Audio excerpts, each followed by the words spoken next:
Here we go. Welcome to season 11 of the Board Game with Education podcast on a Friday.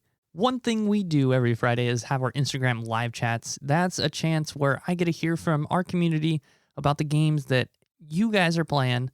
I always look forward to hearing about new games that you're playing. So come check us out on Instagram Live every Friday, 8:30 Pacific Standard Time. We go live, or you can watch the replay. I want to know what games you're playing recently, what you've been up to. It's really cool to kind of hear about some different games that maybe I haven't checked out before. So again, check us out on Instagram, and that's Board Gaming with Education. On today's episode, we chat about Viewhooo. So I think a tool like this is a really clever way that we can engage our students. Viewhooo is very new, so I recommend checking it out and kind of exploring some of the options there. And if you have any questions, you can reach out to Viewhooo and see maybe how you can use the platform as a part of your curriculum, or kind of even just check it out to see if there's any ideas there that might spark something for you in your teaching practice, or whether you're giving presentations or any other way that you can implement something like this into your learning environment. All right, so let's get into the episode. Board Gaming with Education, a podcast for anyone curious about how games and education mix. We explore various topics like game-based learning, gamification, and board games, and the impacts they have on learning. Here's your host, Dustin Stats. Welcome to another interview episode of Board Game with Education. I am thrilled to be joined by Odon Sultz. I hope I pronounced that right, from Budapest. And I'm excited to chat with him about Viewhooo, which is a gamification presentation platform. I'm sure he'll be able to explain a bit more about that. But first, before we learn about Viewhooo and the benefits of using that for education or for learning, I want to share a fun fact about Odon. He just got a cat about 10 minutes ago, and Right. you shared that you're pretty allergic. So what's the story behind getting your cat? Yeah, that's exactly right. I'm pretty allergic for cat fur, but my wife was begging me for like 10 years to have a cat, and we have a 2.5-year-old kid who is obsessed with cats again. So I gave in after all these years. I really hope that my allergy won't get so bad. We will see. Yeah, Exciting times are coming up with the cat. you're 2 against 1, I guess, with your son and your wife. Awesome. So we're not here to talk about cats, but I think some of our listeners do enjoy cats. I'm a dog person myself, but like I said, I've been begging my wife to let us get a dog. I don't know if that's going to happen. um, but we're talking about Viewhooo and gamification and using that for learning. But before we kind of dive into that topic, could you share a little bit more about yourself and your background? Sure thing. So once again, my name is Odon Sultz, and thank you so much for having me here. And I work in the digital marketing sector for like 8-9 years now.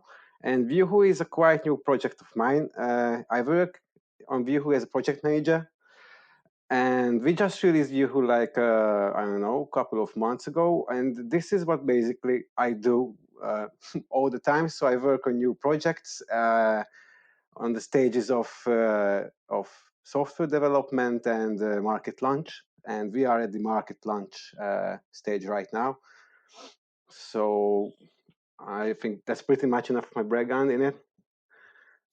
So, how did you get into, I guess, gamification as a digital platform? Like, where did the games come from? Is that something you're passionate about, and then you decided to leverage that passion for different fields and for learning? Well, long story short, when I first, my first very close encounter with digital gaming, not from the player side, but from the creator side, was a mobile game, actually. It was really bad, but still, we gave a lot of experiences about the working mechanism of an online game. So maybe that was the starting of all that. And okay, just one pretty much important ingredient for Viewhooo and for this whole gamification and online gaming thing is that behind Viewhooo, there's a digital agency called Brandlift.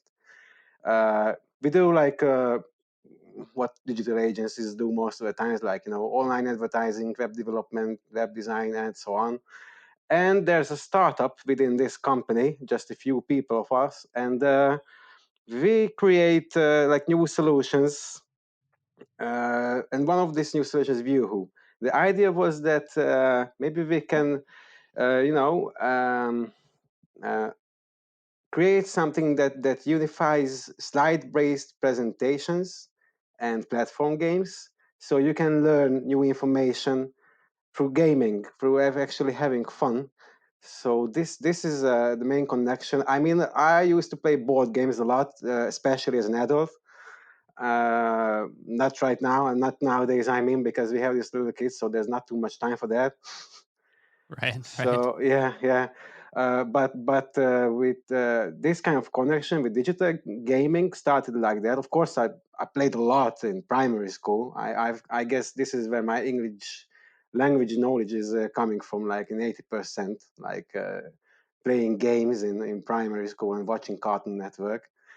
But still, all this video game topic, I think it's really interesting regarding education, and the reason is storytelling, actually, because I think there are limitless possibilities in video games regarding storytelling. So youngsters can really get obsessed with these, of course, modern games, and there are like countless hours spent with playing these games, and lots of them has like a great backstory behind them. I'm not a big online gamer, unfortunately. I wish.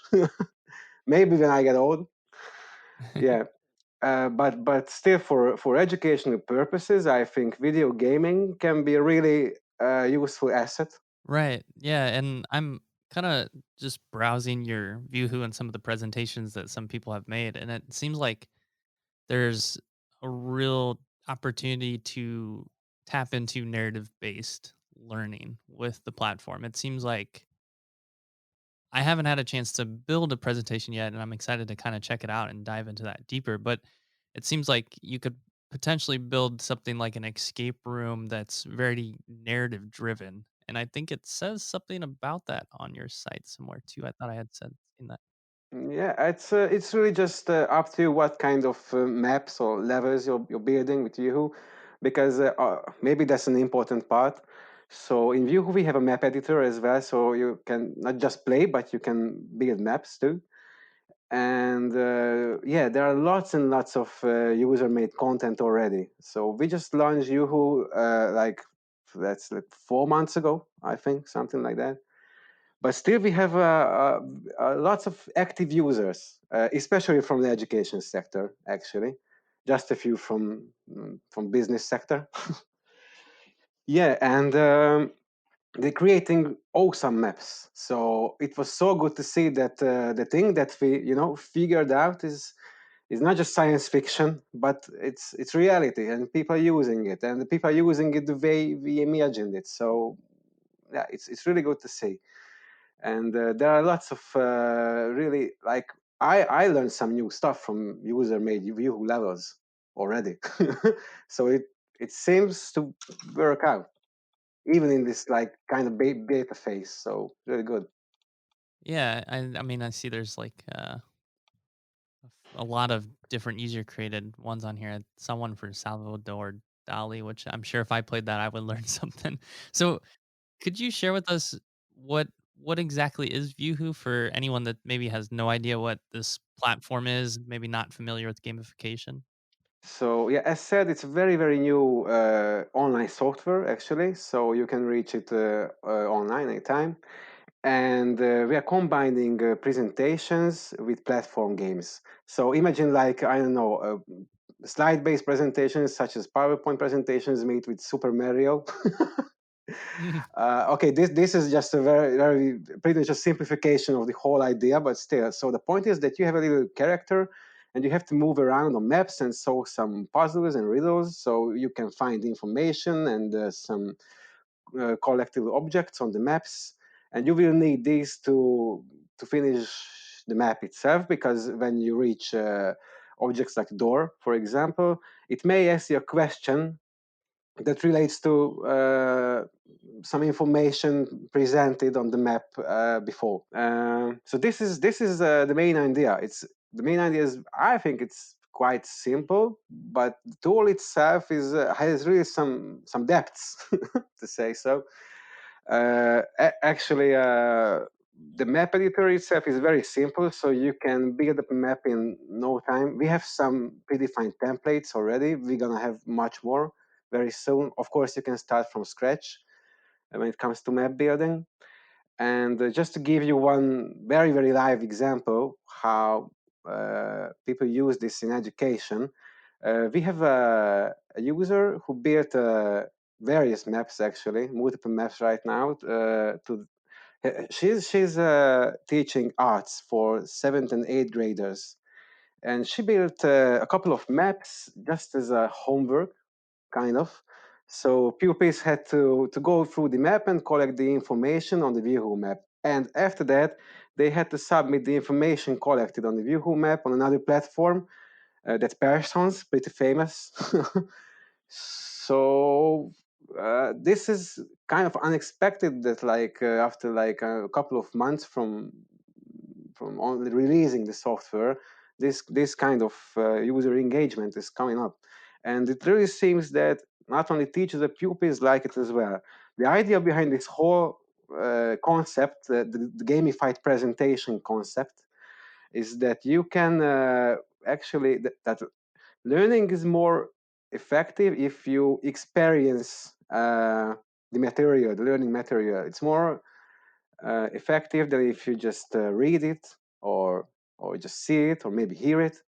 So, but when you live through it, and you walk around on this map and do all the puzzle and riddles, and of course you have to jump over stuff and climb up ladders and jump down, blah blah blah, just as in a platform game. And maybe you can memorize all that information long term if you collect them this way. So this is the main idea. And yeah, there's a lots of new features coming to Viewhooo in the next quarter. Oh yeah, a very important part is that it's completely free for all educational use, the full featured Viewhooo. So just go and try it, and all feedback is very welcome, of course. Right. I think something that you had mentioned that would come up, and this is something that most game designers are familiar with, I would say, is something called emergent design or emergent play in a game. So you design a game, and then there's different things that come from the game that were not intentionally designed. So, for example, you might have people playing a game based on maybe Werewolf is a popular game that a lot of people are familiar with, and you see different strategies that emerge out of the game that weren't realized in the early design process. And it seems like that's something that you have here is a tool that is, like you mentioned, it's fairly simple, but there's a lot of creativity and level for innovative opportunities to create some presentations.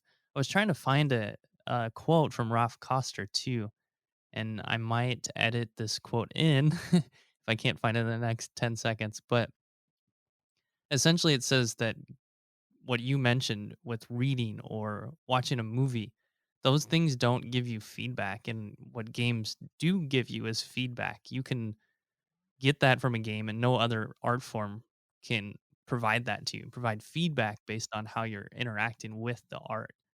So that's really awesome. I wish I could find the quote. I'm gonna edit it in now. All right, so I'm sitting here with A Theory of Fun by Raph Koster. I'm going to look at this quote here, and I really suggest checking out this book.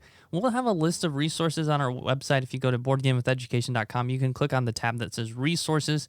This book is there as a suggestion. We'll have other books added to that list as well. But I really, really highly recommend checking out this book if you're into game design, game-based learning, or gamification. It really looks at how games impact our lives and how we can learn from games. Here is the quote. Consider the key difference between something like a book and different kinds of games. A book can do the logical, conscious part of the brain pretty well, And really good readers have an ability to slurp that info directly into the subconscious, intuitive mind. But what a book will never be able to do is to accelerate the grokking process. And the grokking process is something that Raph Koster defines as mastery to the degree that games do. Because you cannot practice a pattern and run permutations on it with a book and have the book respond with feedback. So I really, really like this quote. I really look at this quote when I think about how games provide us with feedback and how we can learn from that feedback. All right, let's go back to the conversation with Odon. So if someone's, I'm gonna click on this. I don't know if I'm gonna kind of look at a presentation here. It's Mrs. Paris's Roman Quest on the one of the ones that you can explore, and it looks like there's a bunch of doors. But what would you say is like a benefit to doing something like this? If someone is not familiar with gamification, what would you say is a benefit for a teacher to use this in either, like you said, as homework or in class? Yeah, I think the main benefit is that actually you can engage your students on a very new level with this kind of presentations, because basically these are more presentations than games. They are just presentations dressed up as a game, to say so. And I think for the generations that teachers teach, it's pretty much you can't avoid video gaming. Well, mostly.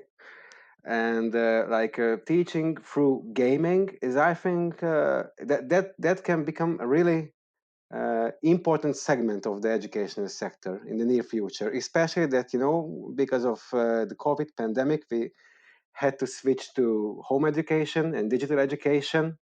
So for that can come really handy as well. Yeah, I can definitely see this being something that is very useful for distance learning too.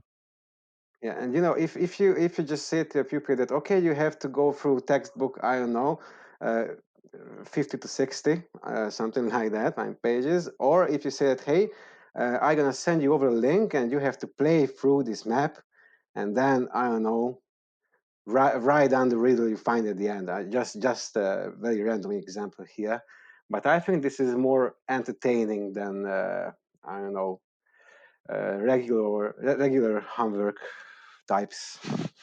Yeah. Right. And what would you say are some of the unique features that teachers can use from designing one of these presentations?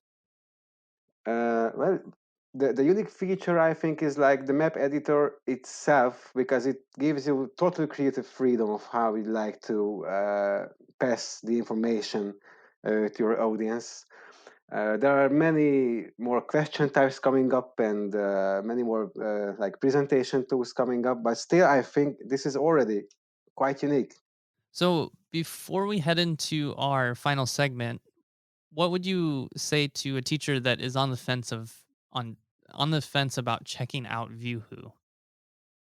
Well, I would just, say that it's really worth give it a try. You have nothing to lose. It's completely free. It's very simple. Students seem to love it already. So, and I don't know, don't be afraid of the new, or of this kind of, I don't know, like improvement in education, because it's necessity. Awesome. All right, Odin, we're going to move into our final segment, and that's a thumbs up, thumbs down, quick lightning round.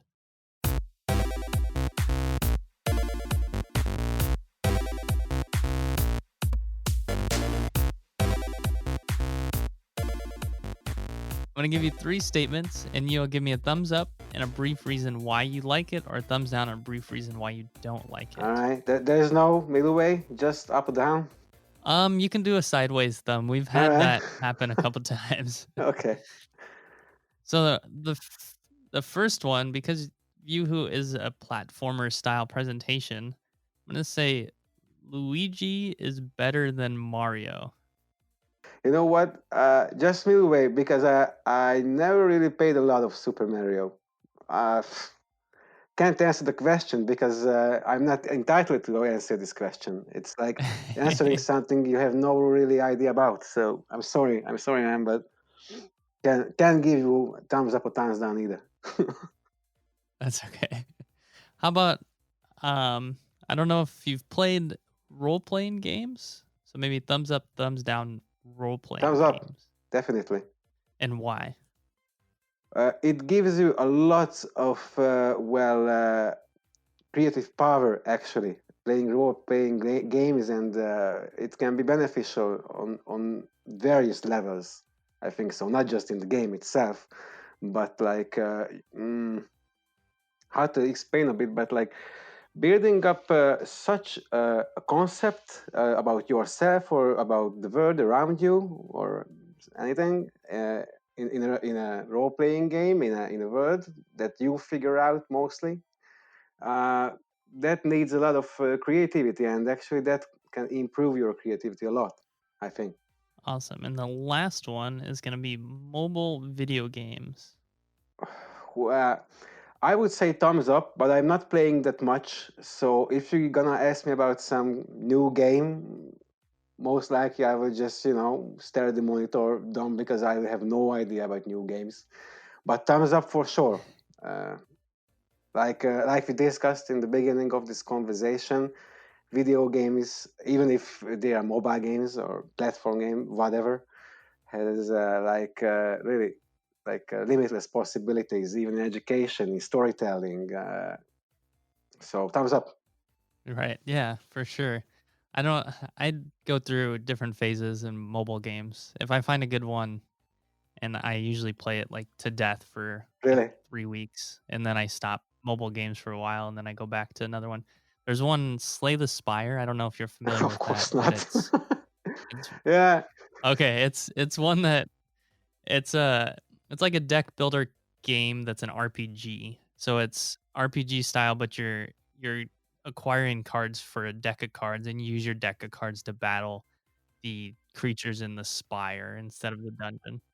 Yeah, I am familiar with deck building games. Sounds good. I really envy you because I want to fall back to, Mm. game addiction again, like in primary school. But I don't know, maybe like 20 years or something. But one of my favorite games was deck building game. Actually, it's I think it has an online version now. It's called Smash Up. I played only the offline version. Do you know Smash Up? Yeah, yeah, yeah, Smash Up. One of my favorites. It's if it's like an entry to more complicated and more I don't know, high level games, I guess. Right. Yeah. Yeah. Anyways, so deck building games, thumbs up again, and that was the fault, but whatever. Yeah. Yeah, I would recommend checking out Slay the Spire. It's something you can pick up and put down on your phone, and it is a deck builder in Mm. digital format. Okay, I'm just gonna write it down. Spider. All right. Awesome, Odin. So thank you so much for coming on the show. If anyone wanted to reach out to you or find Viewhooo, where might they do that? Well, you can find Viewhooo on viewhooo.com. It's a triple O at the end. So Viewage and triple O.com. If any of you would like to contact me, just I don't know, write an email to the Viewhooo support, and they're gonna just forward it to me. That's the easiest way, I Awesome. guess. Yeah. Awesome. Cool. And we'll have a link to Viewhooo in the show notes as well. So, Odin, thank you again for coming on the show and sharing a bit about Viewhooo. But thank you very much for having me. It's really nice. Did you know that I go live every Friday on Instagram to chat about games, chat about updates with Board Gaming with Education, and ask you about what games you've been playing? So you can join me on Instagram. Again, Board Game with Education. You can find that on any social media, and let me know what games you've been playing recently. Or you can join our Facebook group. Our Facebook group is Game-Based Learning, Gamification, and Games and Education. And every week, on the weekend, sometimes Friday, sometimes Saturday, I ask you what games you have been playing recently or what games you plan to play for the weekend. So again, join me on Instagram or find our Facebook group. And we'll be back on Monday with our normally scheduled episodes. Thank you for listening in this week. If you liked what you heard, be sure to let us know. You can find us on social media as Board Gaming with Education or BGE Games, or email us at podcast@boardgamingwitheducation.com. If you want to support our podcast, be sure to check out our support page on our website. As always, teach better, learn more, and most importantly, play more. Thank you for listening, and until next time.